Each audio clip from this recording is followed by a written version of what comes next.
to another kid to Nowitzki. Now that's a situation where when you're playing a guy like Nowitzki and he's in the corner and the pass comes out, you got to get that forearm on him because he's going to move without the ball.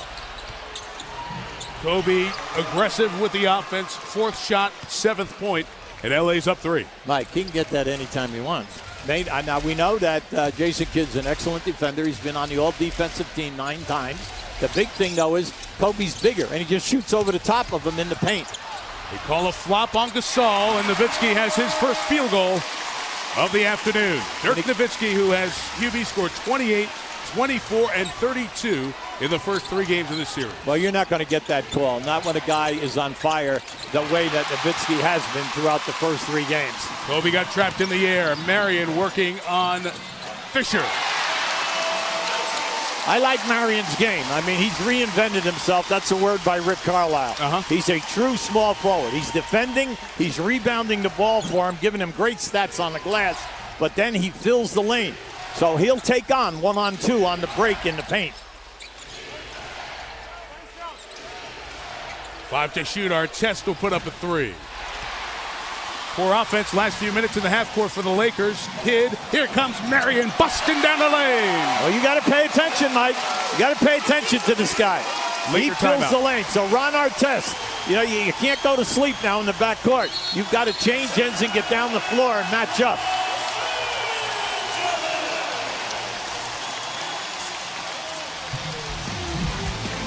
Last couple of baskets for Sean Marion. Hubie said he reinvented himself. Was playing an undersized power forward in Phoenix with Stoudemire and Nash in his natural 3 spot here with Dallas. Couple of hoops to help the Mavericks up 3 early on. ESPN's presentation of the NBA playoffs on ABC. Brought to you by Warner Brothers Pictures' The Hangover Part 2 in theaters May 26th. And Lipitor.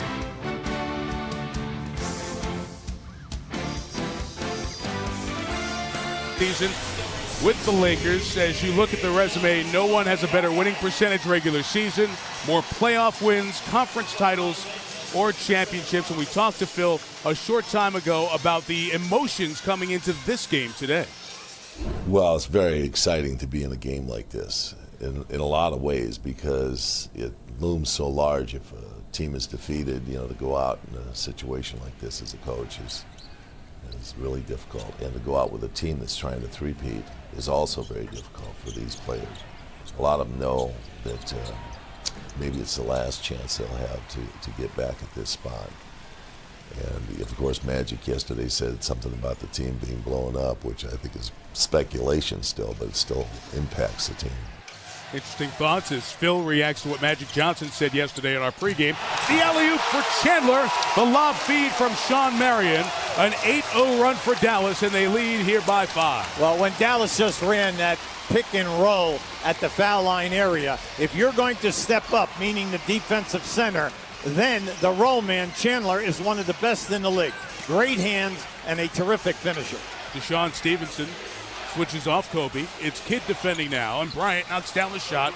Kobe 4 of 5. He has 9 points. We'll get back to the Phil Jackson comment here in a moment. Jason Kidd launches a 3. A 3-point shot that has been fine-tuned right before the playoffs. A little session with Dirk Nowitzki. It's a heck of a personal coach. 6-point Maverick lead. Come on, Jason Kidd's 3rd of all time in 3-point makes, so you have to honor it. And mainly, you're not going to bluff him. He's going to look for that shot, so you have to go out and close out hard. Fisher from the outside knocks down a deep 2. He had a foot on the line. 19-15 Dallas. They have made their last 6 shots. Well, we told you now, the main problem in this series has been the lack of conversion of the 3-point game by the Lakers. They're only shooting 19%. Marion, no, and a good job by Bynum on the glass for the rebound. Now you say, well, what's 19%? Well, they're attempting 17 a game, only making 3. And at the other end, Dallas has made 29 threes. Stevenson hurt his foot as he went down there, but able to get up after the missed shot. He was grabbing at his left foot when he hit the deck. We'll keep an eye on Deshaun. Rebound Bryant for LA. See, the Lakers, they don't bust out. Not this first unit. It's big and it's rather slow on guys up front. Kobe able to get to the spot again, Hubie, and there's a lot of that. Rick Carlisle is going to stop it here. Bryant's taken 6 of their 14 shots. And that's what we're talking about. Anytime that he's gotten into the painted area, he's scored. And he just elevates right up over the top of Jason Kidd. There's nothing he can do about that. 11 points for Bryant here in the first quarter.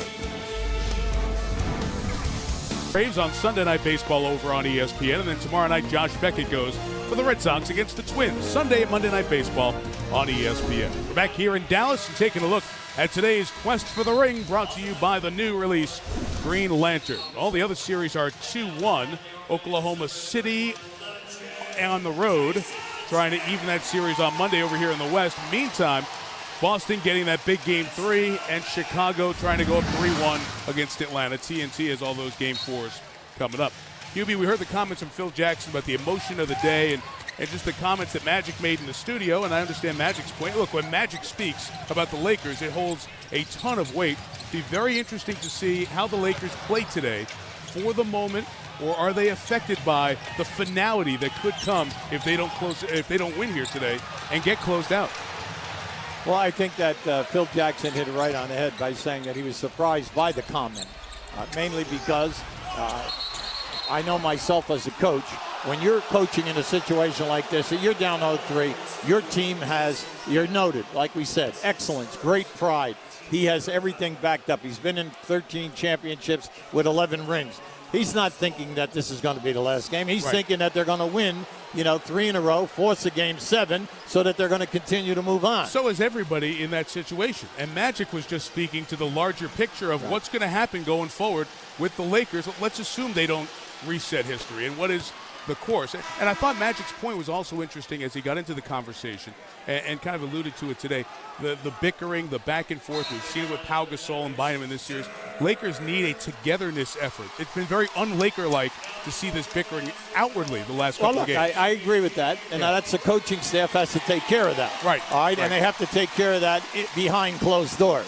All right. That's number one. Number two, you can talk about blowing up teams, etc., because the main players here for the Lakers are all under contract for a number of years. Then it comes down to, well, what are you getting in return for what you supposedly want to move, if it ever came to that? I don't want to think about it. I just want to think about game 4 if I'm coaching this game. And that's what they're thinking about. Jason Terry off the bench, knocks down the 3, and this has been a huge story in the series. The bench of the Mavericks, J.J. Barea, who's in, Jason Terry, Peja Stojakovic. At different times in this series, they've been difference makers. Mike, there are 2 games that have been extremely close. Right now, Dallas is in a 2-3 zone. But the 3 ball has been a major difference. 29-10 in favor of Dallas in makes of the 3 ball. That's so many extra points. It's 3-0 today. It's 4-0 today behind the line. Peja Stojakovic a 3. Now, in game 3 in that 4th quarter, we talk about Dirk Nowitzki getting 9 points, but Stojakovic came in, knocked in 3 threes, and had 11 points of the 32. Dirk's over here on Kobe. Kobe wanted the ball. Odom didn't get it to him. Jason Terry has the pass deflected as Shannon Brown off the Laker bench is in. Now, the bench play, as we know, has been dominant by the bench of the Dallas team. And they sit in that 2-3 zone. You have got to prove that you can get the ball into the paint, hurt them in the paint, and on second shots. Good offensive rebound by Gasol. And Bryant, who spent the last 2 trips begging for the ball, missed the 3, but got the second chance because of the work of Gasol. Yeah, because of the 2-3 zone, Mike, you can't settle with a lot of time on the shot clock for the long jump shots. You've proven in this series that you're struggling, all right, with the deep ball. So consequently, you've got to work the paint, and then all of a sudden, things will open up for you for that 18-foot game. Chandler inside, looking for the foul, doesn't get it. Advantage for LA with Shannon Brown. Nice fake. Fouled by Jason Terry from behind. I like the fake there. You know that Gasol was in the left lane, but the defender made a move. Good fake there by Shannon Brown, and then taking it strong. Big thing for the Lakers now, they've got to make their foul shots. They're only shooting 72% in this series. Look at this. He hit that head fake. Excellent. Got Stojakovic the move. The old story, if you're the defender, make the ball change direction. Shannon Brown at the line gets one more. Brown and Blake, who checks in now. The other guys on that bench, Matt Barnes, have been outplayed in this series, CB, by the Dallas bench. Well, the bench points have just been staggering, okay? Anytime that you say you're averaging 37 to 17, that's plus 20 points each night. They're getting a great contribution by their 4 men that they're rotating, meaning Dallas. Usually bench points with both of these teams are skewed because of the great scoring presence of Odom for LA and Terry for Dallas, but you've got both, so it's negated a bit, except for that game with the suspension with Artest, game 3. How about Barea? J.J. Barea, less than 6 feet, has come in and been an energy source at the point. Shot clock is off here at the end of the quarter. Yeah, I like what they're doing. Come down the floor, waste some time in the backcourt. Now set up. All right, set up here in your zone. Blake tries to shoot over Haywood and misses. Odom beats the clock and puts up an air ball to end the quarter. Kobe Bryant was 6 of 8 for the Lakers. The rest of the Lakers were 2 of 11 in that opening quarter. And the Dallas Mavericks, trying to sweep the 2-time defending champions, have a 4-point lead after quarter 1 of Game 4, the NBA on ABC.